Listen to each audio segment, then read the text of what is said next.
यदि तुम power star हो और तुम्हारी पत्नी रोड पे खड़ी है तो काहे के पावर गर्भरोधक दवाई खिलाया, कल वो करवा चौथ करती हैं। वाह रे स्त्री, तेरी क्या मिसाल दी जाए। रावण को तुम राम। पवन सिंह मतलब ये नहीं है। अच्छा। ये बहुत दुष्ट है। ये महिलाओं का सम्मान लेने से पीछा छोड़ेगा ही नहीं। इसको घमंड बहुत है। नमस्कार साथियों, अभी हम पटना में है नारायणी शक्ति फाउंडेशन में। मेरे साथ मैम जुड़े हुए, आइए मैम से कुछ बात करते हैं। मैम स्वागत है मेरे चैनल में। नारायणी शक्ति फाउंडेशन में आपका भी स्वागत है भाई।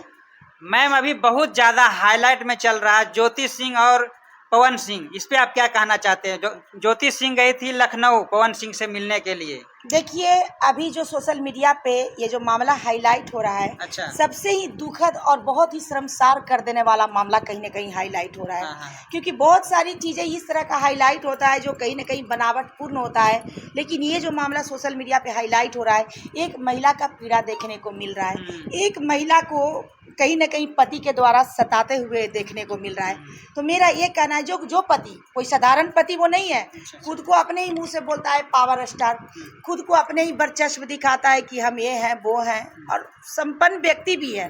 तो मेरा ये कहना है कि अगर तुम पावर स्टार हो और उसके बावजूद तुम्हारी पत्नी दर दर भटक रही है तो काहे के पावर स्टार। अच्छा। यदि तुम पावर स्टार हो और तुम्हारी पत्नी रोड पे खड़ी है तो काहे के पावर स्टार। यदि तुम खुद को पावर स्टार कहते हो तो तुम्हारी पत्नी तुम्हारे सामने गिर के गई और अपने पत्नी के तुम सीने से नहीं लगा सके, काहे के पावर स्टार। तो मेरा ये कहना है कि कहीं ना कहीं इस इंसान का पहली बार सोशल मीडिया के माध्यम से इसकी असलियत जनता के सामने आई है।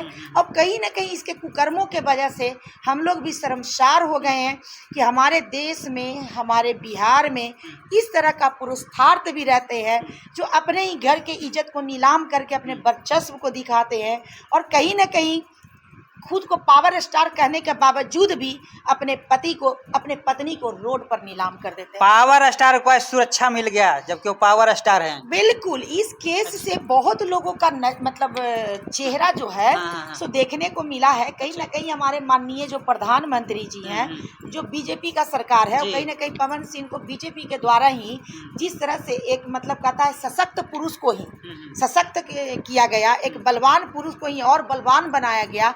एक दुर्बल स्त्री जो कहीं ना कहीं सोशल मीडिया के माध्यम से लाइव होकर देश समाज से और सरकार से गुहार कर रही थी कि मेरी मदद की जाए, मेरे सम्मान को बचाया जाए, मेरी गिरस्ती को बचाया जाए, मुझे मेरे पति से मिलवाया जाए।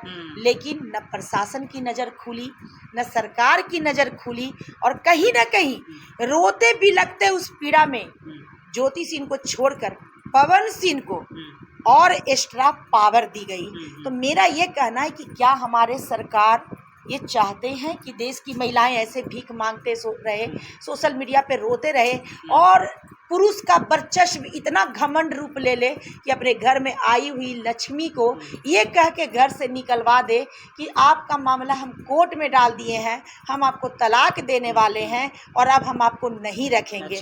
मेरा ये कहना है कि क्या एक महिला नहीं चाहेगी कि हम अपने पति को तलाक दें, तो क्या महिला को तलाक मिल जाएगी? क्या महिला का सम्मान ऐसे ही लोग 2 साल 4 साल बीवी बना के यूज करेंगे और तलाक दे के क्या उनको घर से निकाल दिया करेंगे? क्या हमारे सरकार के द्वारा ऐसा मैसेज दी जा रही है? तो मेरा ये कहना है कि क्या महिलाएं अब सती साध्वी और पवित्र समाज में नहीं जी पाएंगी?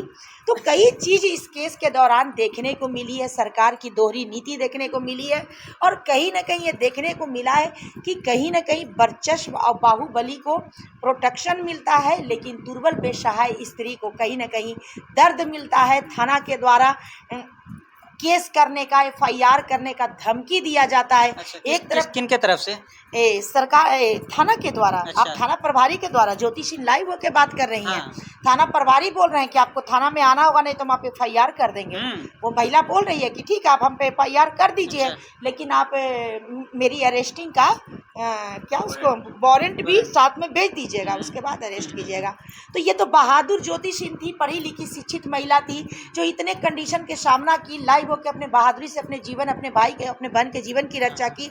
लेकिन मेरा ये कहना है कि अगर साधारण महिलाओं के साथ अगर जीवन में ऐसा कहानी होता है तो सरकार और प्रशासन के द्वारा किस तरह से सुविधा दी जाएगी? क्या पति को मन होगा तो तलाक देने के नाम पर एक आवेदन डाल देगा कोर्ट में, और आवेदन के द्वारा मतलब ना अभी तक ज्योति सिंह को तलाक मिला है, ना कोर्ट के द्वारा ये साबित हुआ है कि ज्योति सिंह अपने घर में रहेंगी कि नहीं रहेंगी। इन सारे चीज़ों को तख्ता पे रख कर कहीं ना कहीं प्रशासन के द्वारा जिस तरह से ज्योति सिंह को ट्रोल किया गया है और जिस तरह से ज्योति सिंह बेचैन होकर सोशल मीडिया पे रोते हुए गुहार की है, ये हमारे समाज को कैसा मैसेज मिल रहा है। पवन सिंह की ये पत्नी तो पहली पत्नी नहीं, तो कई लड़कियों के साथ में संबंध बना चुके हैं। बिल्कुल बिल्कुल, इनका इतिहास अब खंगाला गया है। उतना तो हम लोगों को भी पहले से नहीं पता था, लेकिन अब हम लोगों के सामने भी ये मैसेज आया कि इनकी पहली पत्नी को इन्होंने तलाक दे दिया था, दूसरी पत्नी इनके मतलब कारनामा के वजह से सुसाइड कर ली थी, तीसरी पत्नी इनकी धर्म पत्नी ज्योति सिंह थी, जिनकी मतलब ज्योति सिंह के जीवन में आने के बावजूद भी अक्षरा सिंह के साथ प्रेम प्रसंग में ये फंस गए और उसके बाद अक्षरा सिंह को भी ये ट्रोल करके छोड़ दिए। ज्योति सिंह को अब तलाक दे के छोड़ने वाले हैं और अब इनको 5वीं महिला का जीवन बर्बाद करने का शौक जग गया है।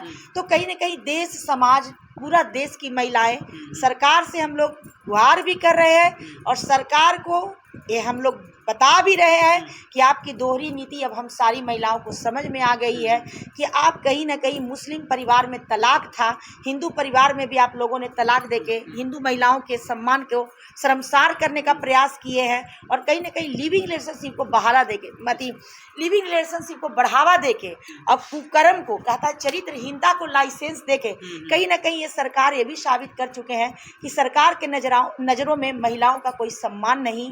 इन लोगों के लिए महिला एक टिश्यू पेपर का रूप बनने जा रही है और कहीं ना कहीं सरकार की भी दोहरी नीति देखने को मिल रही है। ज्योति सिंह बोल रहे कि हमको गर्भरोधक दवाइयाँ खिलाई जाता था।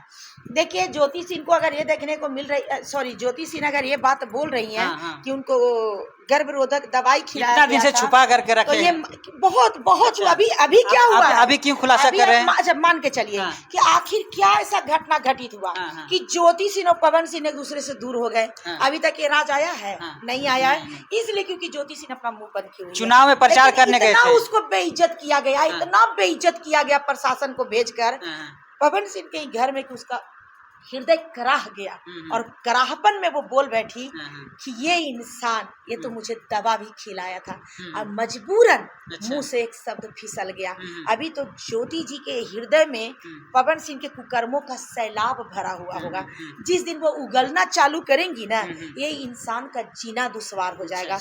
तो मेरा ये कहना है कि कहीं ना कहीं उनको लग रहा है कि भला है बुरा है जैसा भी है मेरा पति मेरा देवता है, इसलिए क्योंकि वो एक शालीन शब्द एक संस्कारी महिला है, एक अच्छे पिता का संस्कार मिला है, एक अच्छे परिवार से बिलोंग करती हैं और कहीं ना कहीं एक सब महिला है जिसके वजह से ये पवन सिंह का अभी सच्चाई लोगों के सामने नहीं आया है।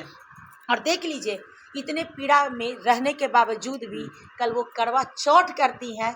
वाह रे स्त्री तेरी क्या मिसाल दी जाए, रावण को तुम राम बनाने की प्रयास कर रही है लेकिन ये रावण है जो तेरे दर्द को नहीं समझ रहा है। तो अब यही देखना है कि क्या ये पवन सिंह रावण से राम का रोल में आ पाएगा?